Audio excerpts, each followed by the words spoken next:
porque la paga del pecado es muerte, mas la dádiva de Dios es vida eterna en Cristo Jesús, Señor nuestro.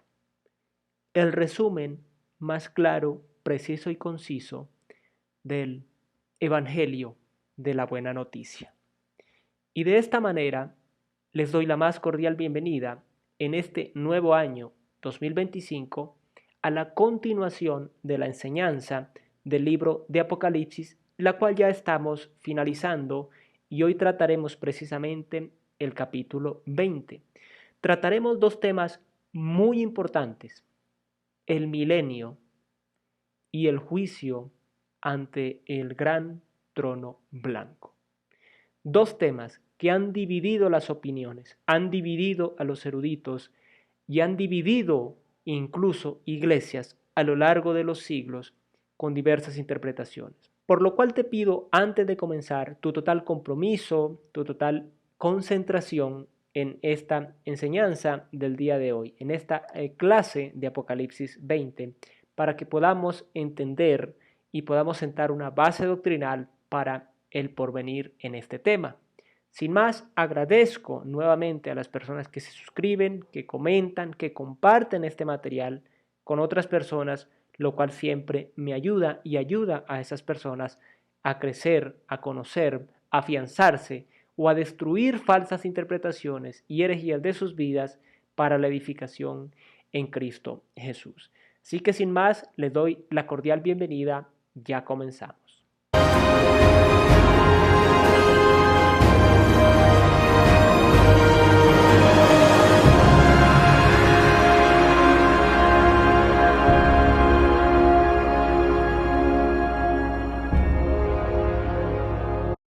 Como ya es costumbre, vamos a continuar con Nueva Traducción Viviente y Reina Valera de 1960, recordando siempre que en la descripción de este video en YouTube, en el canal El Mensaje a la Odisea, está el link tanto para quienes quieran descargar la aplicación YouVersion con todas las versiones bíblicas en diferentes idiomas y las personas que también quieran estudiar en línea la palabra de Dios. El título es el mismo, Los 1000 años. Y vamos a comenzar y vamos a estar usando bastantes versículos de apoyo de otras partes de la Biblia para poder entender y traer mayor claridad sobre el texto en cuestión y sobre lo que el pasaje nos está queriendo decir. Versículo 1 de Apocalipsis 20. Luego vi a un ángel que bajaba del cielo con la llave del abismo sin fondo y una pesada cadena en la mano. El comentario dice o del abismo o del averno, similar en el capítulo también 20, versículo 3, que sigue a continuación. Juan, acá en este relato, entra de lleno y en materia a lo que corresponde la visión. No hay una antesala, simplemente procede a hablar de lo que él está viendo, porque así es preciso que sea. Mira un ángel sin nombre, que no corresponde en este caso ni a Miguel, se entiende, ni obviamente a nuestro Señor Jesucristo, sino que es un ángel que baja del cielo, de la presencia de Dios, y lleva una llave que es identificada como la llave del abismo sin fondo o del Hades o del infierno, y una pesada cadena en la mano, es decir, una cadena de unas magnitudes, pues entiendo, colosales. ¿Cuál es el propósito de este ángel, de la llave y la cadena que lleva en sus manos? Versículo 2. Sujetó con fuerza al dragón, la serpiente antigua, quien es el diablo, Satanás, y lo encadenó por 1000 años.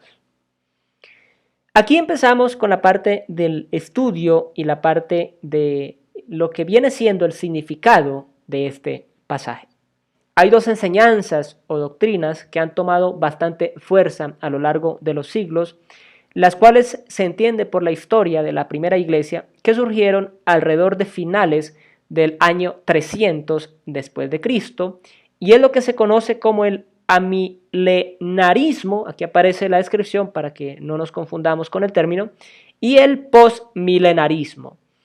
Uno surgió después del otro, obviamente, pero la persona más prominente del caso del amilenarismo fue básicamente Ticonio, ¿sí? Que fue como el paladino, la persona que influyó en la iglesia para traer esta interpretación que empezó a distorsionar la verdad bíblica, porque hasta ese tiempo, por así decirlo, la iglesia en general, la primera iglesia, pues obviamente entendía que aquí lo que Apocalipsis dice es literal, que la palabra decía lo que decía y así es. Pero viene esta herejía y luego se fracciona en lo que viene siendo el postmilenarismo. ¿Qué es lo que trae esta herejía o esta doctrina del amilenarismo? Básicamente lo que dice es que Cristo va a reinar en estos 1000 años en orden espiritual, prácticamente no en la materia, no en lo físico, no en este mundo terrenal. Y el postmilenarismo lo que refiere es que ese milenio va a ser incluso antes del tiempo del fin y que va a ser establecido por la iglesia, ni siquiera directamente por Cristo en persona. Y vamos a destruir estas dos herejías, estas dos falsas interpretaciones y muchas otras, porque dentro de esta, del amilenarismo, entra algunas sectas de renombre mundial e incluso la Iglesia de Roma también entra dentro de estas falsas enseñanzas. Entonces es muy importante que prestemos atención para no resultar nosotros también en herejías y contrariando la verdad de Dios. Este ángel viene, sujeta al dragón, la serpiente antigua, que es Diablo y Satanás, serpiente antigua porque es la misma que básicamente personificación que engañó pues a Eva para que comiera del fruto y por consiguiente a Adán y toda la parte del pecado original.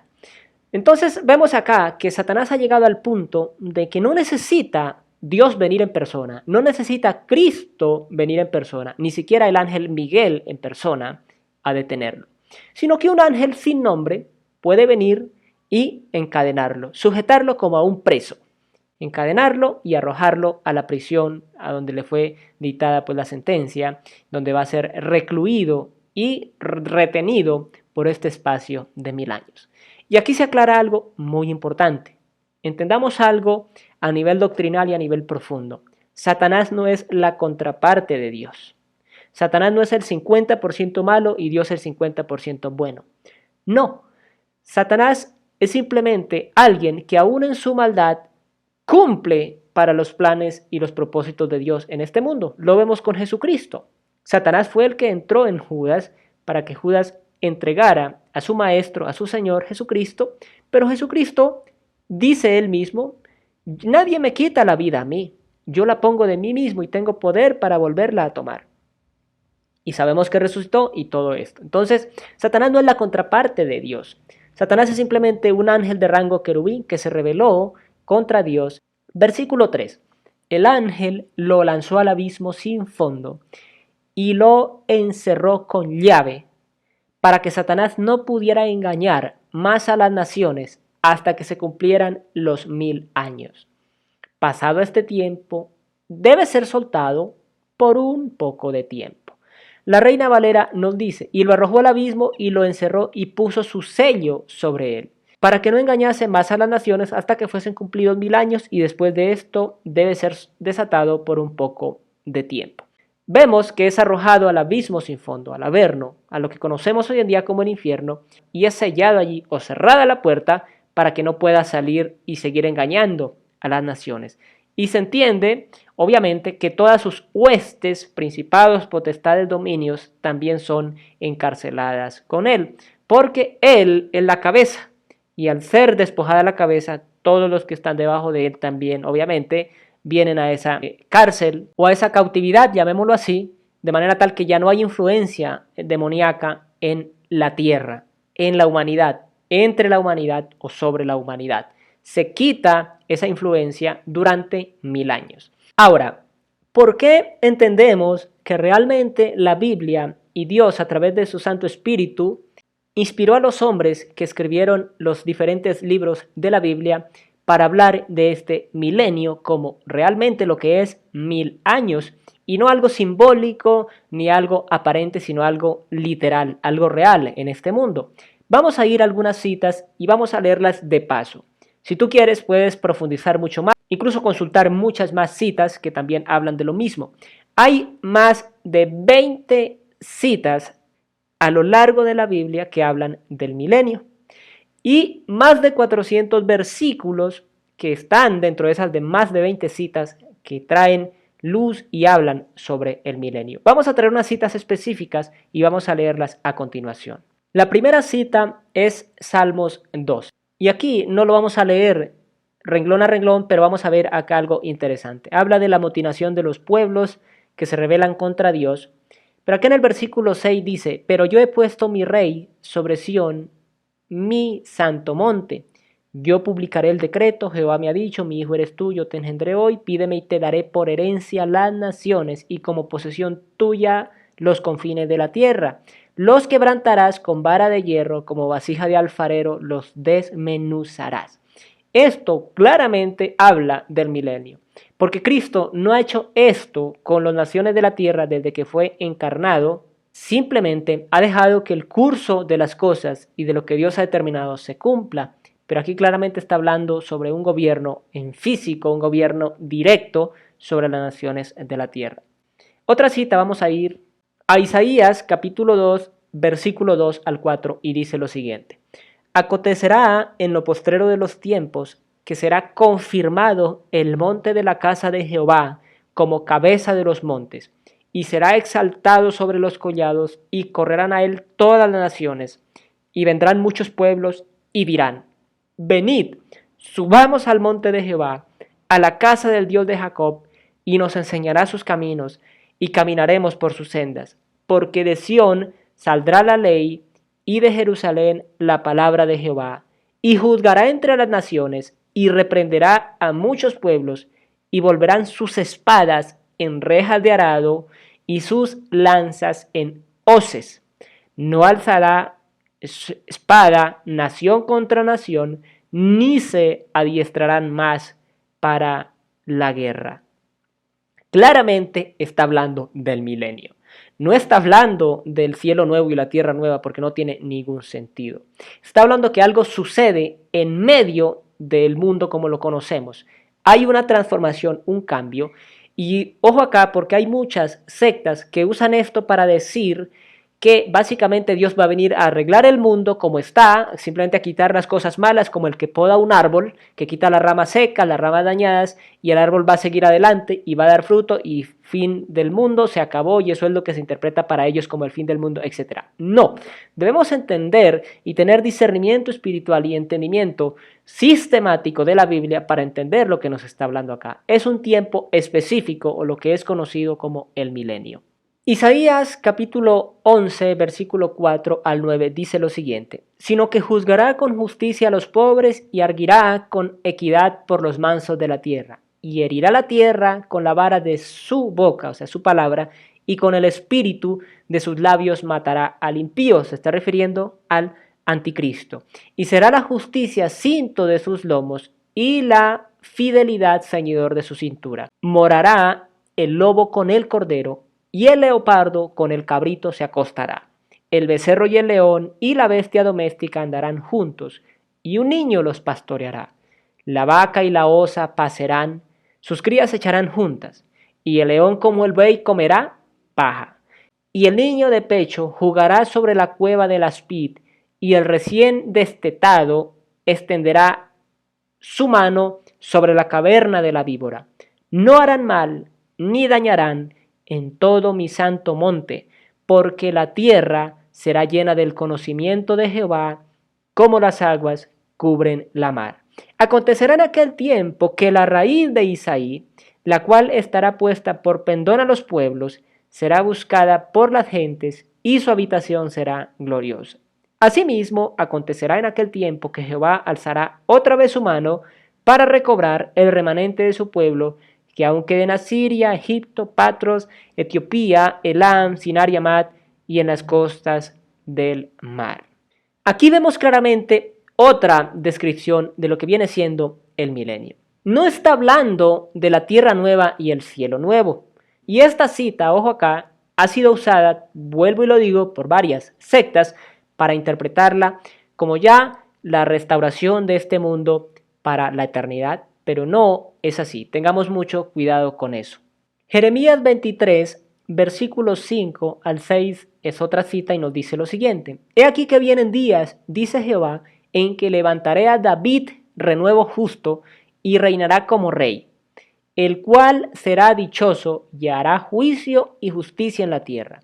En sus días será salvo Judá e Israel habitará confiado, y este será su nombre con el cual le llamarán Jehová, justicia nuestra. Y eso es lo que es Cristo, nuestra justicia delante de Dios. Entonces acá vemos que Judá e Israel habitará confiado y se refiere al reino milenial, no se refiere a la eternidad, porque en la eternidad confiado de qué o con miedo de qué. No, en la eternidad ya no va a existir nada de esto, de lo que vemos hoy en día o de la posibilidad de un asalto, de un ataque, toda esta parte. No va a existir porque todo lo malo y lo que pueda llamarse malo y dañino habrá sido destruido. Y acá vemos claramente que nos habla del reino milenario, donde Jesucristo estará reinando sobre la tierra con justicia, con poder, con autoridad y desmenuzará las naciones, como ya vimos, como vaso de alfarero.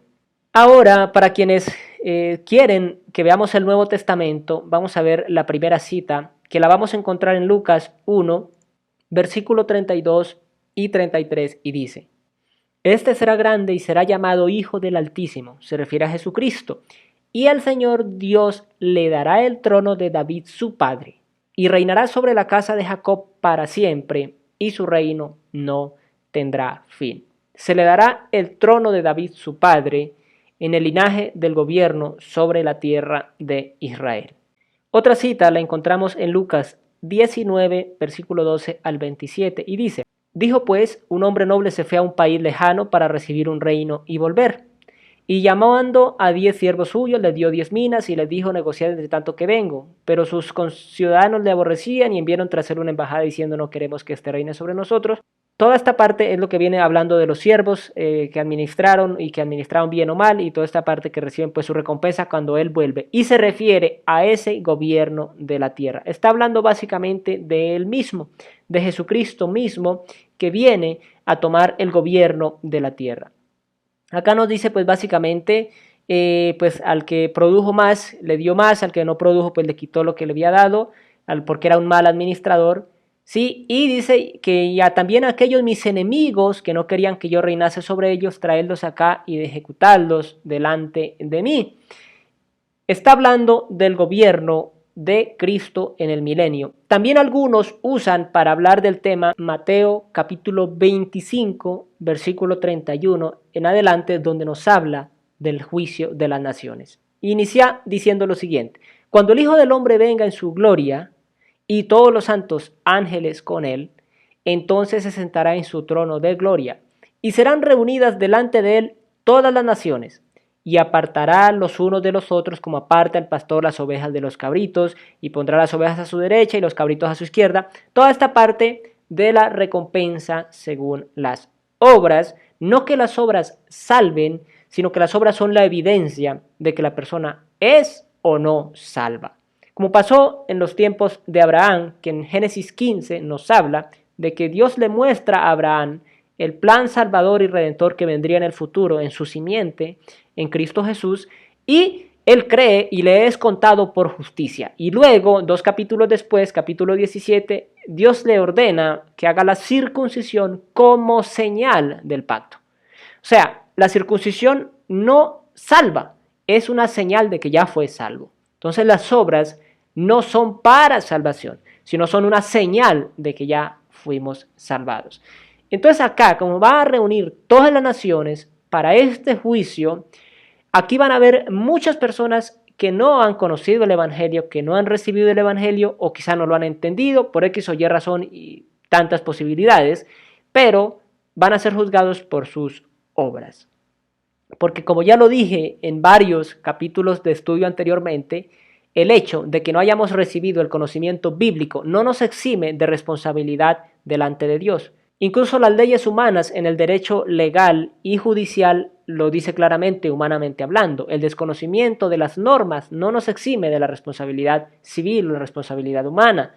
Delante de Dios es lo mismo, porque en Romanos Dios claramente dice que la creación misma es como si nos gritara que hay un creador detrás. Y tenemos nosotros, por herencia humana, el conocimiento, el entendimiento, el discernimiento de saber lo bueno y saber lo malo, aun cuando no hayamos tenido contacto ni siquiera con la Biblia. Entonces acá va a ser en ese tiempo. ¿Por qué? Porque esto no va a suceder en lo que vimos ya de Apocalipsis y en lo que hemos estudiado acerca de todo este tema tan maravilloso. No hay una enseñanza que pueda indicar que el juicio a las naciones es sobre el tiempo del fin, lo que tiene que ver con el tribunal de Cristo o el juicio ante el gran trono blanco. Porque sabemos claramente que el tribunal de Cristo es solo para la iglesia, ya lo hablamos en capítulos anteriores, y el trono blanco, el juicio ante el gran trono blanco, es un juicio o es un trono blanco donde ya lo único que se dicta es una sentencia, ni siquiera es realmente un juicio donde se presentan pruebas y toda esta parte, sino que se dicta es una sentencia, y ahí ya no se separa ni nada, sino que todos son enviados al lago de fuego porque no hacen parte de la primera resurrección. Entonces acá estamos viendo realmente el juicio de las naciones, lo veremos al iniciar los 1000 años. Tengamos claro eso y aprendamos a discernir y a entender que la Biblia tiene un orden estructurado, un orden sistemático que no se entremezcla y que el error es de nosotros, que muchas veces la interpretamos de manera incorrecta y sacamos partes y otras de contexto y las interpretamos a nuestro acomodo y no de la manera que debe ser interpretada. Una cita que nos habla del epicentro del gobierno para la tierra de nuestro Señor Jesucristo en Israel, en Jerusalén, lo vemos en Ezequiel 17, versículo 22 al 24. Dice, así ha dicho Jehová el Señor, tomaré yo del cogollo de aquel alto cedro y lo plantaré. Del principal de sus renuevos cortaré un tallo y lo plantaré sobre el monte alto y sublime. En el monte alto de Israel lo plantaré y alzará ramas y dará fruto y se hará magnífico cedro y habitarán debajo de él todas las aves de toda especie, a la sombra de sus ramas habitarán. Y sabrán todos los árboles del campo que yo Jehová abatí el árbol sublime, levanté el árbol bajo, hice secar el árbol verde, e hice reverdecer el árbol seco. Yo Jehová lo he dicho y lo haré. Entonces Dios, con su remanente, instituye un gobierno milenario allí en Jerusalén. También se entiende que en este milenio va a gobernar junto con Cristo, en su mismo gobierno, por así decirlo, David mismo.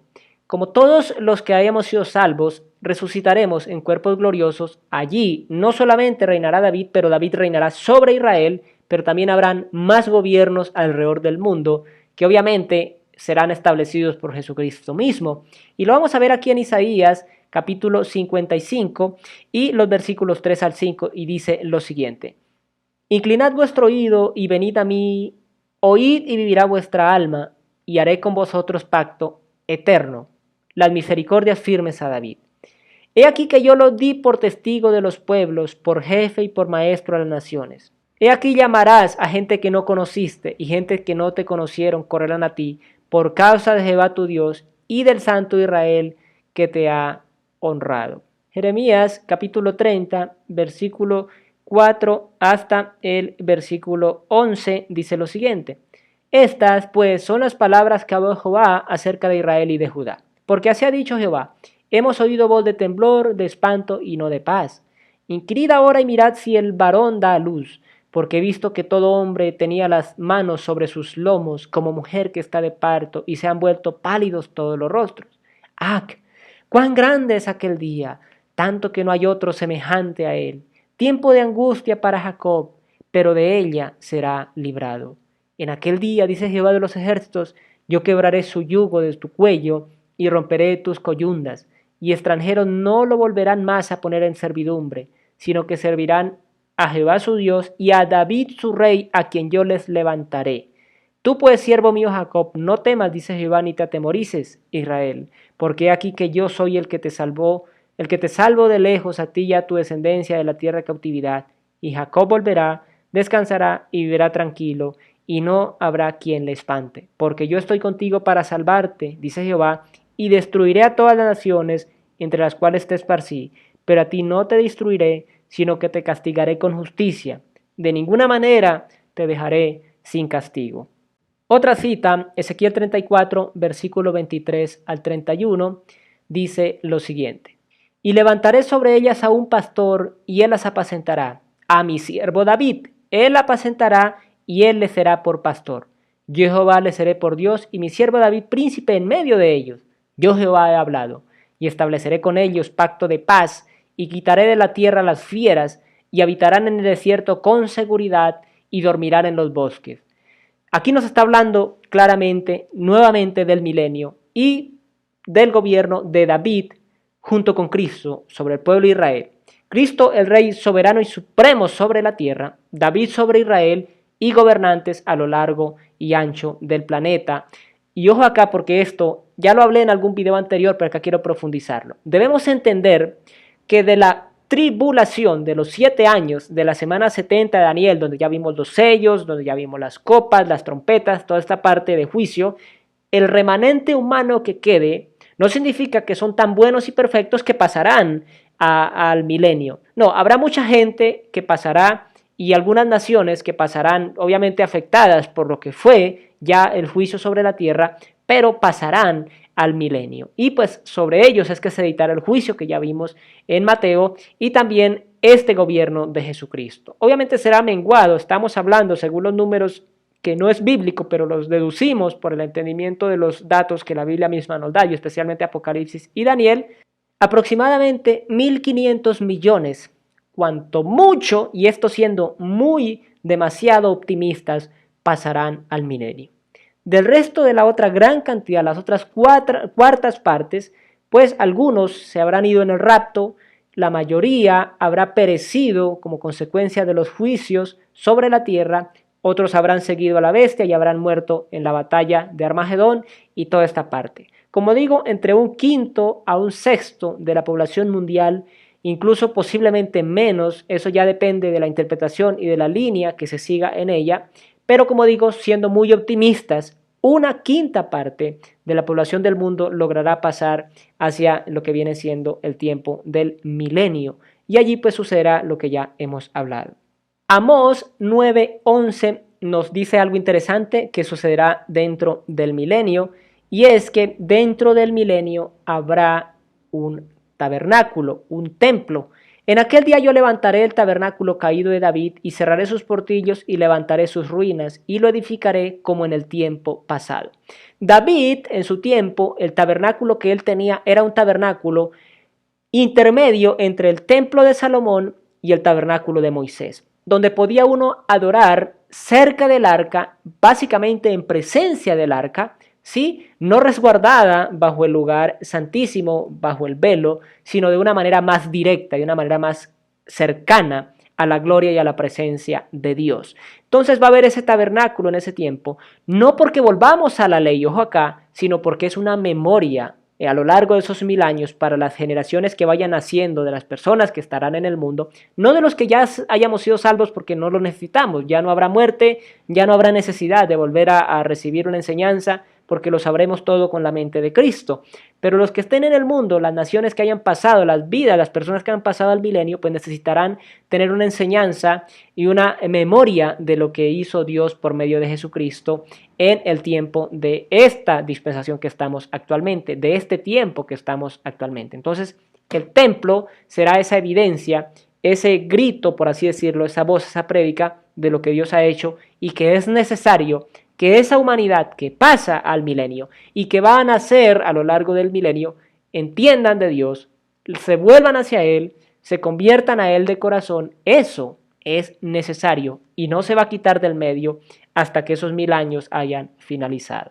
Claramente la Biblia también nos enseña de que para ese tiempo del milenio, los que hayamos sido arrebatados como iglesia para Dios y para su trono, los que hayan sido salvados y hayan muerto durante la tribulación y los que durmieron en Cristo Jesús o en esa bendita esperanza aún antes del nuevo pacto, en el Antiguo Testamento desde Adán, van a resucitar para una vida imperecedera y vamos a venir con Cristo para gobernar sobre la tierra. Apocalipsis 2, versículo 26 y el 28 nos dice lo siguiente: al que venciere y guardare mis obras hasta el fin, yo le daré autoridad sobre las naciones y las regirá con vara de hierro y serán quebradas como vaso de alfarero, como yo también la he recibido de mi Padre.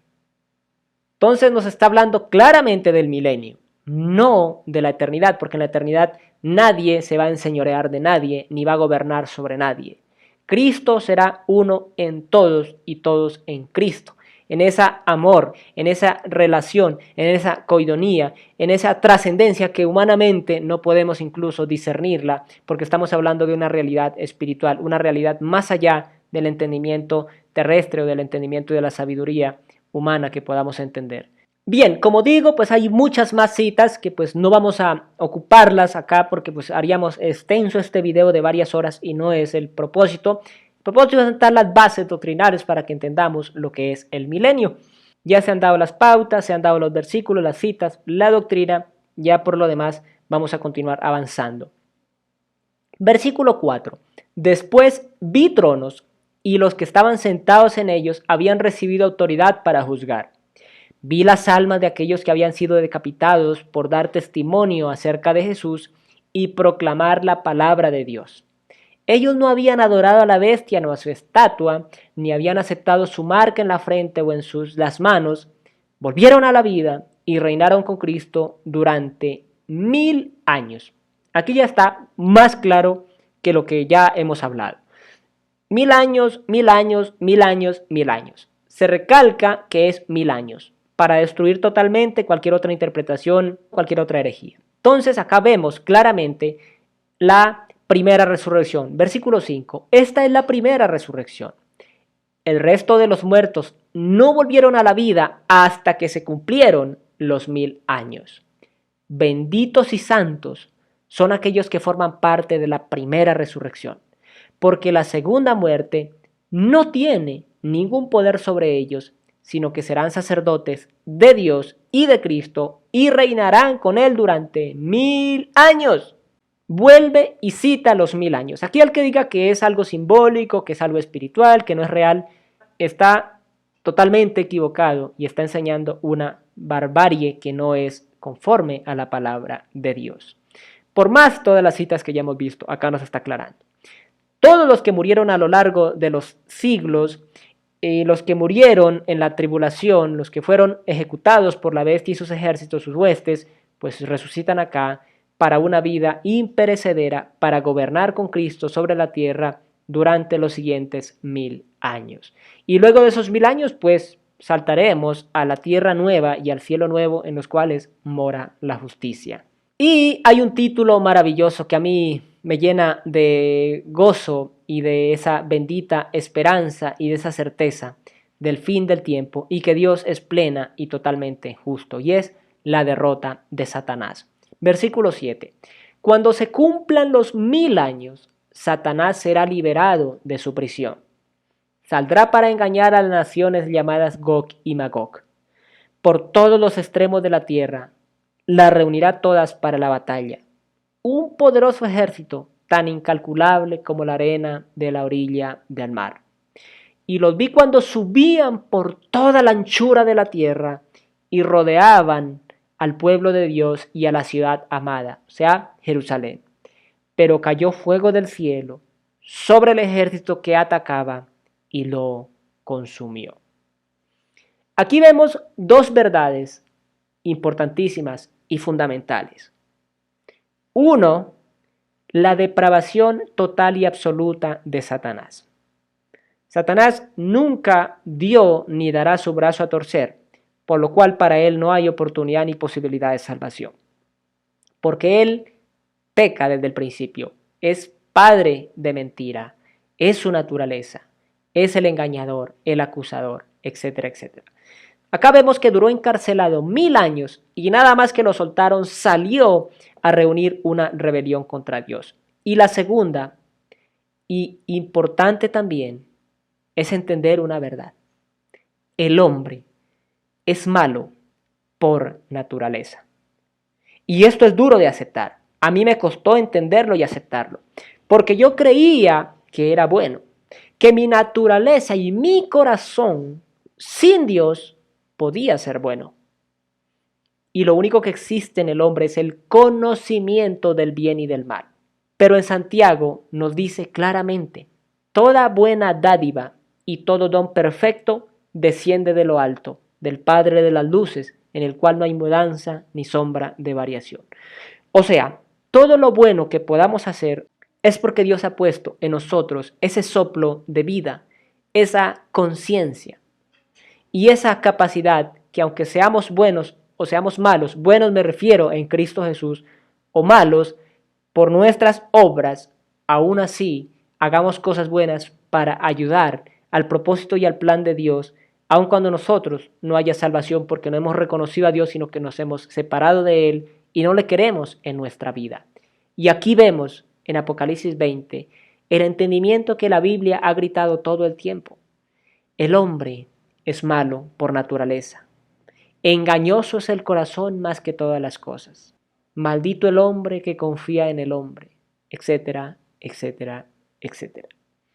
Entonces acá vemos claramente que viviendo 1000 años el hombre, sin ninguna influencia espiritual maligna, viendo el gobierno de Cristo, viendo el gobierno de sus escogidos, de sus elegidos, viendo la paz, viviendo de una manera agradable, de una manera pacífica, donde no hay violencia, donde no hay homicidios, asesinatos, donde no hay guerras, donde todo el mundo está en sus cosas, en sus negocios, labrando la tierra, cosechando, cultivando, viviendo sin ataques climáticos, sin tantas cosas que vemos hoy en día, tanta destrucción, tanta muerte, abuso, violación. Aún así, a la primera oportunidad, el hombre se rebela contra Dios. Y es difícil entenderlo. Y más que difícil es duro, porque quizá lo entendemos, pero es difícil aceptarlo. El hombre está en depravación, en maldad.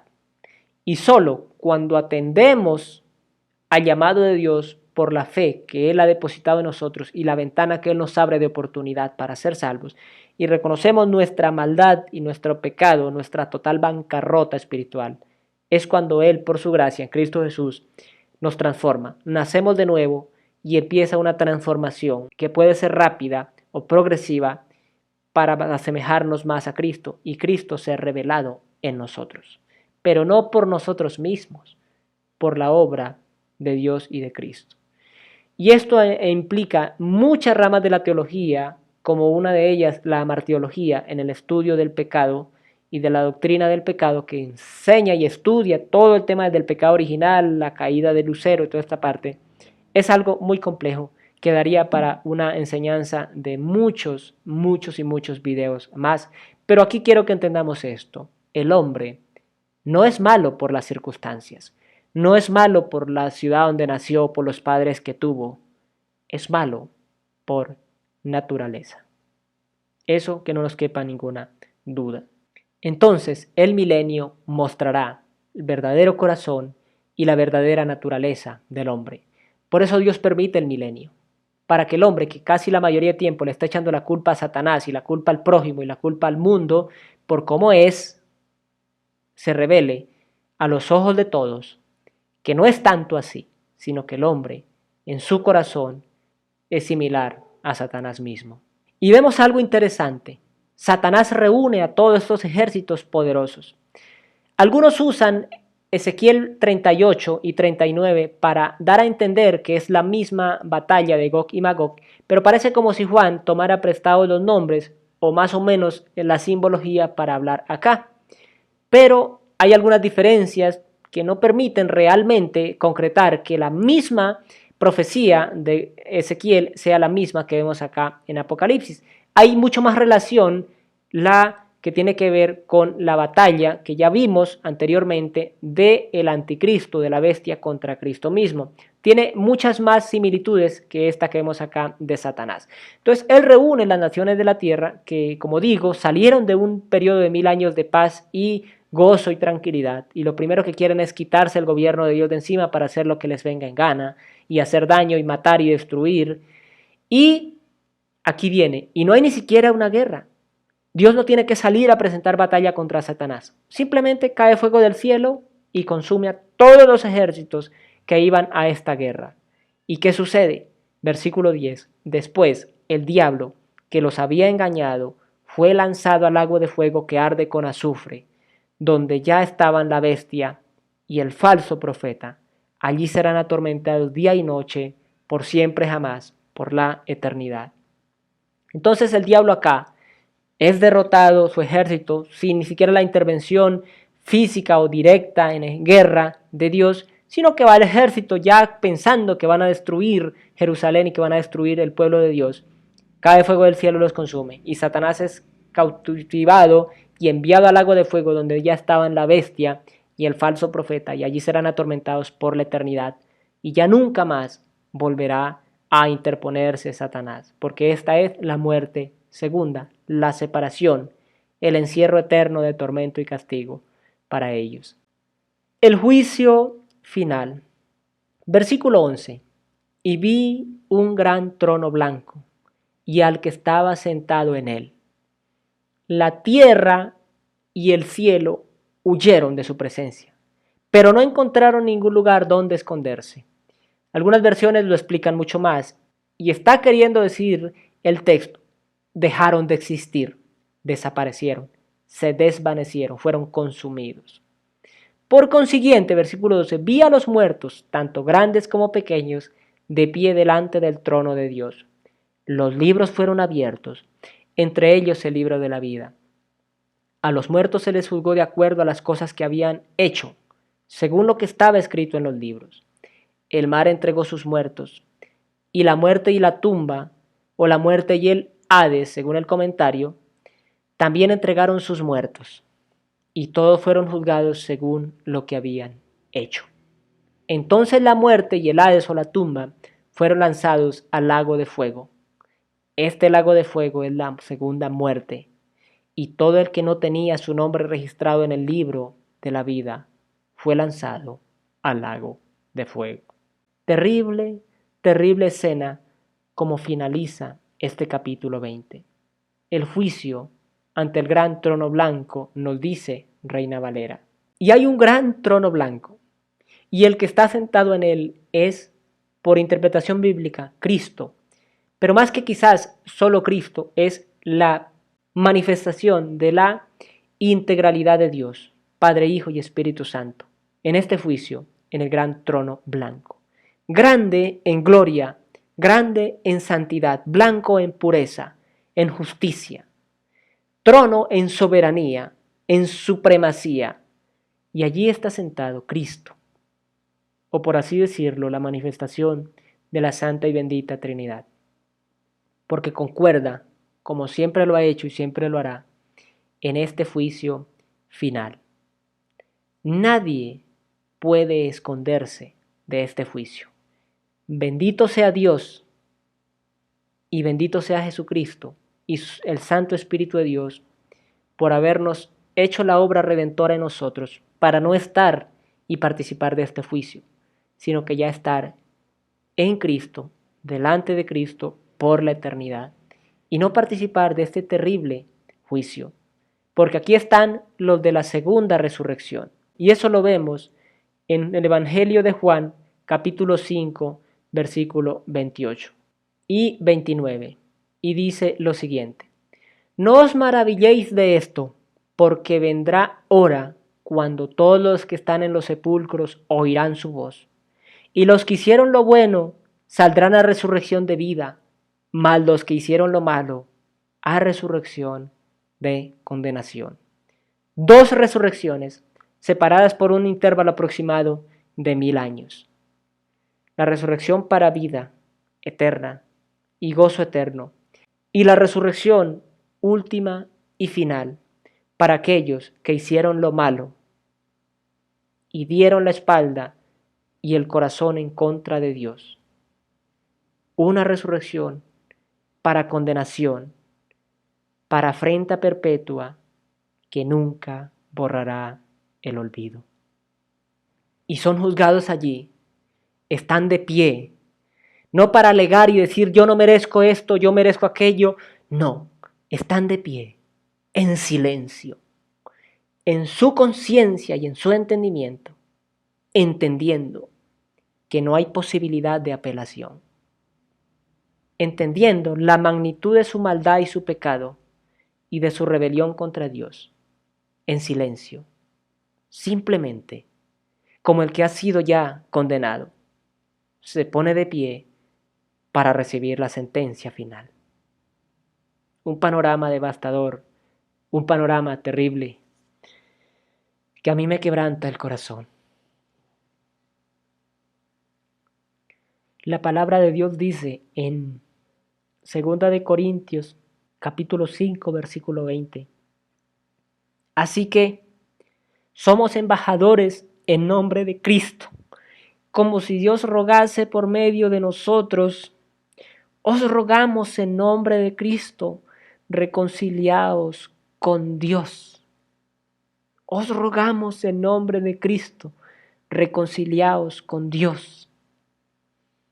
Basta del engaño y de creer que la Biblia es una fantasía, que la Biblia es un escrito meramente de hombres. Lo mismo dijeron de Noé, la generación de su tiempo, que estaba loco, que estaba desquiciado, hasta que la puerta del arca fue cerrada. Vino el diluvio y se los llevó a todos. Lo mismo pasó en los tiempos de Lot, Sodoma, Gomorra, Adma y Zeboim. Lot estaba loco, Lot estaba desquiciado, era un extranjero, hasta que él salió como el rapto, salió y vino el juicio sobre esta tierra, ya no hubo salvación.